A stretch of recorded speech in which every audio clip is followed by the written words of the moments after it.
बिस्मिल्लाहिर्रहमानिर्रहीम। अस्सलाम वालेकुम दोस्तों, उम्मीद करता हूँ आप बिल्कुल ठीक ठाक होंगे। दोस्तों आज है 27 मई सन 2021 और दिन है जुमेरात का। दोस्तों एक छोटी सी इन्फॉर्मेशन आपके साथ शेयर कर रहा हूँ जो SalamAir की तरफ से शेयर की गई है।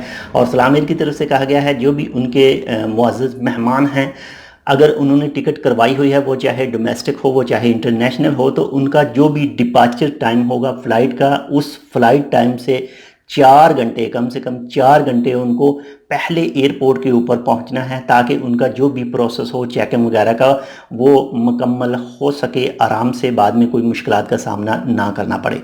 और इसके बाद में जो भी उनका डिपार्चर टाइम है जो टिकट के ऊपर मेंशन है, उससे 60 मिनट पहले यानी 1 घंटा पहले जो भी उनके चेक इन काउंटर हैं वो बंद कर दिए जाएंगे।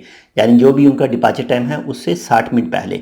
तो इसलिए कोशिश करें कि 4 घंटा उन्होंने कहा है, तो आप 4.5 घंटा पहले ही एयरपोर्ट के ऊपर पहुंच जाएं, ताकि आपको किसी भी परेशानी का सामना ना करना पड़े। तो ये एक छोटी सी मालूमात थी SalamAir की तरफ से। तो अगर आपने अभी तक हमारे channel tech with Urdu subscribe नहीं किया तो आप इसको सब्सक्राइब कर सकते हैं। इंशाल्लाह मिलते हैं आपसे दूसरी अपडेट के साथ। तब तक के लिए अल्लाह हाफिज़।